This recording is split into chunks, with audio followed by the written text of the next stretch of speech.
नमस्कार प्यारे बच्चों, आशा करता हूँ आप बहुत अच्छे होंगे। प्यारे बच्चों, आज की इस वीडियो में हम आपसे बात करेंगे द्रव के दाब व ऊंचाई में क्या संबंध होता है।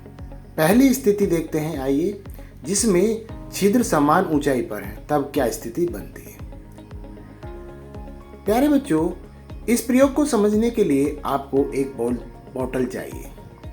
इस बोतल में आपको समान ऊंचाई पर 3 बराबर छेद करने होंगे। आइए देखिए, इस बोतल में समान ही ऊंचाई पर 3 छेद किए गए हैं। अब इस बोतल में आप पानी भरिए। जब आप इस बोतल में पानी भरेंगे तो आप देखेंगे कि द्रव का दाब समान छिद्र ऊंचाई पर होने की वजह से समान पड़ रहा है। जैसे ही दाब कम होता है वो भाव रुक जाता है। पुनः इसको करके देखते हैं, आप पुनः देख सकते हैं।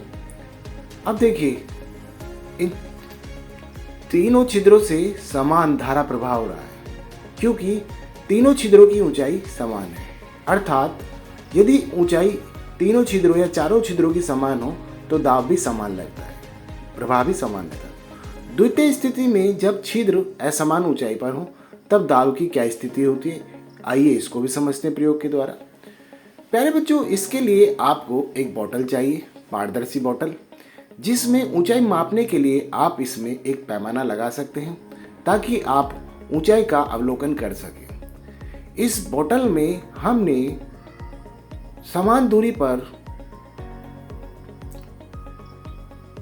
4 छिद्र किए हैं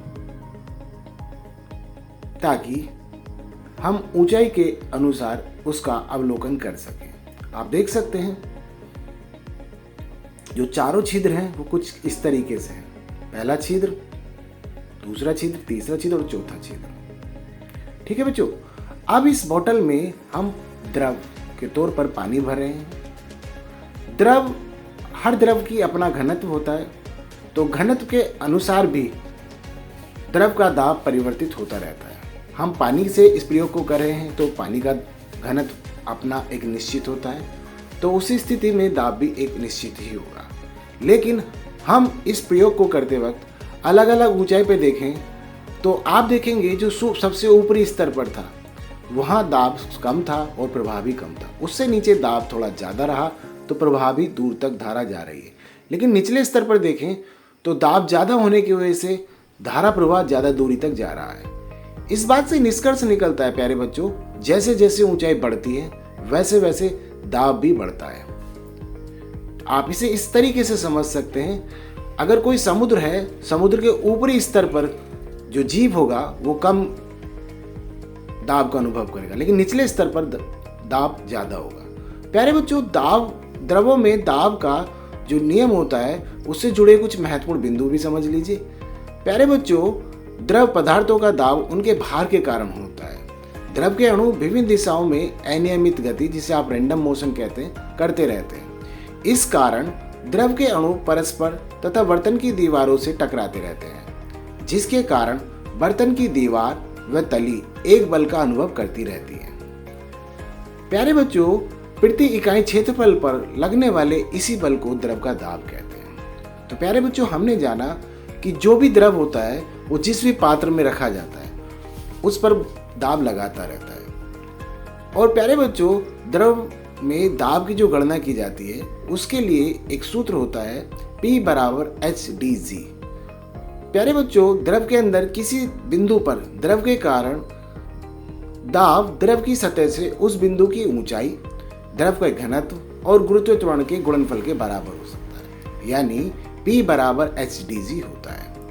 द्रव का दाब बर्तन जिसमें वह रखा जाता है उस पर भी निर्भर करता है। द्रवों में दाब संबंधी कुछ नियम भी होते हैं प्यारे बच्चों।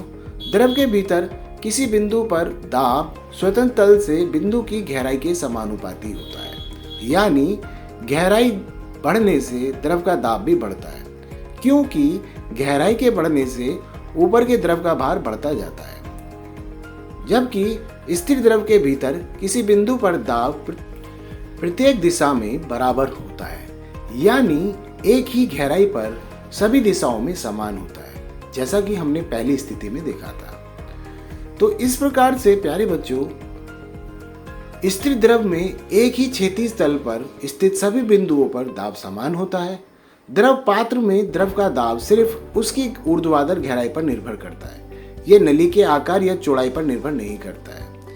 किसी बिंदु पर द्रव का दाब द्रव के घनत्व पर भी निर्भर करता है, और द्रव का घनत्व जितना अधिक होगा उसका दाब किसी गहराई पर उतना ही अधिक होगा।